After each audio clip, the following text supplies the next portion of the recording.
যথাযথ বিচার হোক। সাতকানিয়ার সদাহা ইউনিয়ন ছাত্রলীগের সভাপতির মিথ্যা মামলা জরাইবের প্রতিবাদে এক সংবাদ সম্মেলন অনুষ্ঠিত। জুনের 10 তারিখ বিকালে সাতকানিয়া কেরানীহাট সংলগ্ন এক রেস্টুরেন্টে এই সংবাদ সম্মেলন অনুষ্ঠিত হয়। সংবাদ সম্মেলনত লিখিত বক্তব্য পাঠ করছি সদাহা ইউনিয়ন ছাত্রলীগের সাধারণ সম্পাদক সালাউদ্দিন কাদের তাহের। উক্ত ঘটনার সময় দুপুর 1:24 থেকে 3:55 পর্যন্ত মিজানুর রহমান জয় কেরানীহাট তার নিকটস্থ আত্মীয় স্বজন এবং ইউসিবি ব্যাংকে অবস্থান করেছিল, যার প্রমাণ সিসিটিভি ফুটেজ এবং সেখানকার দোকানদাররা এখানে উপস্থিত আছেন।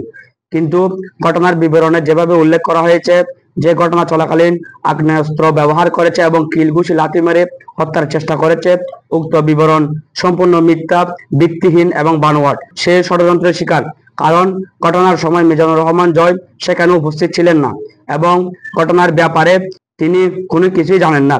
আরেকটি বিষয় আপনাদের অবগত করছি যে চলাচলের একমাত্র রাস্তা হচ্ছে ঠাকুরদিঘি হয়ে মিঠার দোকান এবং কেরানীহাট থেকে মিঠার দোকানের চলাচলের রাস্তা। সেই রাস্তা দিয়ে জয় নিয়মিত চলাফেরা করে। মিজানুর রহমান জয় যেহেতু সদাহা ইউনিয়ন ছাত্রলীগের সভাপতির দায়িত্ব আছে, তার পদচারণা সব জায়গায় হতে পারে। তার মানে এই না যে হুমকি ধমকির উদ্দেশ্যে ঘটনাস্থল দিয়ে আসা যাওয়া করেছে।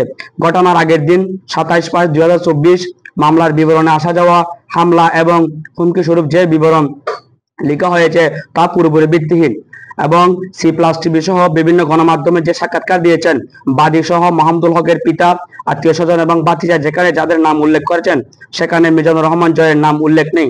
নাম না থাকা সত্ত্বেও মিজানুর রহমান জয়কে জড়িয়ে যে মিথ্যা মামলা করা হয়েছে এতেই বোঝা যায় মিজানুর রহমান জয় পরিকল্পিত একটি ষড়যন্ত্রের শিকার। উক্ত মামলায় প্রকৃত দোষী ছাড়াও আরো কয়েকজন নাম উল্লেখ করা হয়েছে। আমরা এটার তীব্র নিন্দা ও প্রতিবাদ জানাই এবং পরিশেষে বলবো সাতকানিয়া থানাকে যে বা যারা এই ঘটনার সাথে জড়িত তাদেরকে সঠিক তদন্তের মাধ্যমে আইনের আওতায় নিয়ে আসার জন্য। C+ চট্টগ্রাম।